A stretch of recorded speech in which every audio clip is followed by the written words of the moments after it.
ऐसे तो हमारा घर कैसे चलेगा? हमारे घर में खाने के लिए कुछ भी नहीं है जिससे खाकर हम लोग पेट भर सके। पता नहीं कितने दिनों के बाद खाना खाऊंगी। कोई जुगाड़ तो करना पड़ेगा, नहीं तो भूखी ही रह जाएंगे। अरे कोमल, तुमको सब पता है हमारे सब्जी की दाम काफी गिर गई है और गांव वाले का कहना है अगले महीने से काम शुरू होगी तभी हमको कोई काम मिल पाएगी। आप दूसरा काम क्यों नहीं करते? सब्जी बेचने में तो कोई कमाई नहीं है। मैं आपसे कुछ मांगती भी नहीं हूँ, हम दोनों का पेट भर सके बस मैं इतना ही चाहती हूँ। आपको पता है इस बार सभी गांव वाले का फसल अच्छी हुई, लेकिन हमारी फसल अच्छी नहीं हुई। अच्छा ठीक है कोमल, तुम चिंता मत करो, मैं दूसरा काम जल्दी ढूंढ लूंगा।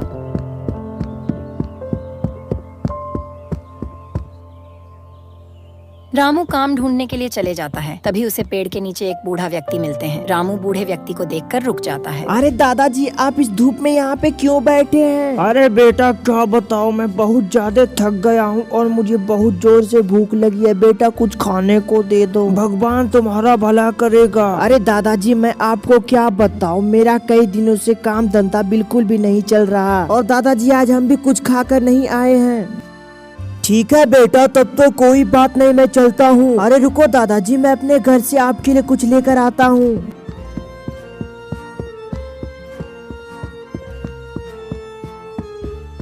रामू यह कहकर घर चला जाता है और घर से सेब लेकर दादाजी के पास चला आता है।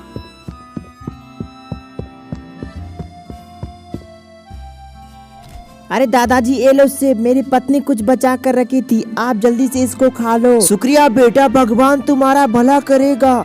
ठीक है दादाजी, आप इसको खा लो, मैं गांव जाता हूँ, वहाँ से आपके लिए खाना लेकर आता हूँ। नहीं नहीं बेटा, तुमने वाकई में बहुत अच्छा काम किया। बेटा तुम मुझसे कोई वरदान मांगो, मैं जरूर पूरा करूँगा। तो दादाजी आप मुझे ऐसा वरदान दीजिए मैं जिसको भी कोई काम कहूँ वो करता ही रहे, जब तक मैं ना कहूँ रुकने को। ठीक है बेटा, इस वरदान का तुम अच्छाई के लिए उपयोग करना। ठीक है बेटा, जाओ तुम अभी घर, मैं अभी यहाँ से चलता हूँ। दादाजी यह सब कहने के बाद अचानक से गायब हो जाते हैं और रामू यह सब देखकर काफी हैरान हो जाता है और वह अपने घर चला जाता है। अरे कोमल, आज मुझको एक दादाजी वरदान भी दिए हैं। ऐजी आपको पता नहीं है, हमारे यहाँ खाने के लिए कुछ भी नहीं है, तो आपने बाबा से सोने चांदी और घर क्यों नहीं मांगे? अरे कोमल, तुम ही बताओ, मैं उस दादाजी से इतनी चीजें कैसे मांगता? तब तो ठीक है, तो अभी जल्दी से निकल जाओ और काम ढूंढ कर शाम को खाना के पैसे लेकर आओ। आपको ये अच्छा लगता है? रामू ये सब सुनने के बाद काम ढूंढने के लिए फिर से निकल जाता है और वह जंगल में जाता है। तभी उसे एक आदमी दिखाई देता है।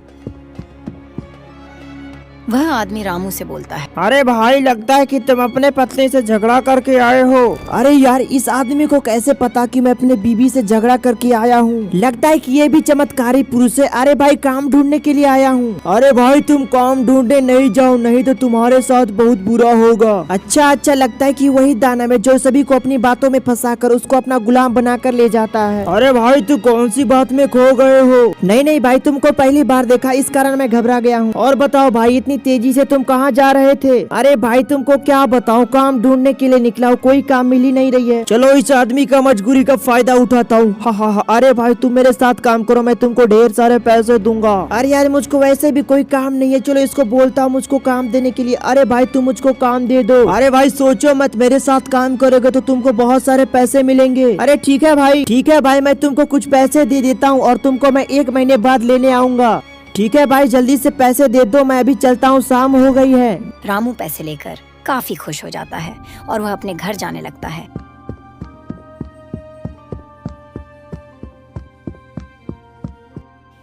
आप इतने सारे पैसे कहाँ से लेकर आए हो? अरे कोमल, तुम ये सब छोड़ो, जाओ ये पैसे जल्दी से बक्से में रख कर आओ। आपने ये पैसे चोरी तो नहीं किए?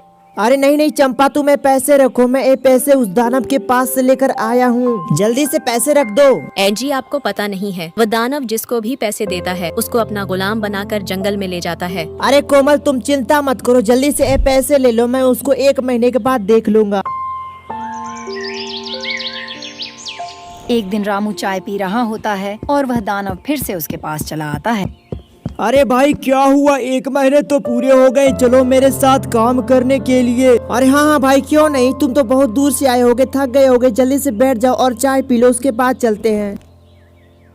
अबे साले दानव, तू भी इस टेबल पे बैठा ही रह जब तक मैं ना बोलूं, यहाँ से हिलना भी मत। वह दानव यह सब सुनकर काफी हैरान हो जाता है और वहाँ से उठने की कोशिश करता है, लेकिन उठ नहीं पाता है। अरे भाई मुझे छोड़ दो, आज से मैं किसी को तंग नहीं करूंगा, प्लीज मुझे यहाँ से जाने दो। अरे दानव, तुमको क्या लगा मैं तुमको नहीं पहचान पाऊंगा? आज के बाद तुम किसी भी व्यक्ति को तंग मत करना और मुझे बहुत सारे पैसे दो, तभी तुम्हें जाने दूंगा। अच्छा ठीक है भाई, मुझको जल्दी से छोड़ दो, मैं यहाँ से चला जाता हूँ। और उसके बाद वह दानव अपने रूप में आ जाता है और वह वहाँ से चला जाता है। यहाँ पर इतनी हल्ला क्यों हो रही थी? अरे कोमल, वो दानव फिर से हमारे घर पे आया था, उसको सबक सिखाकर मैंने उसको यहाँ से भगा दिया। ये तो बहुत ही अच्छी बात है। उसके बाद खुशी खुशी रहने लगते हैं। दोस्तों वीडियो को लाइक सब्सक्राइब कर देना।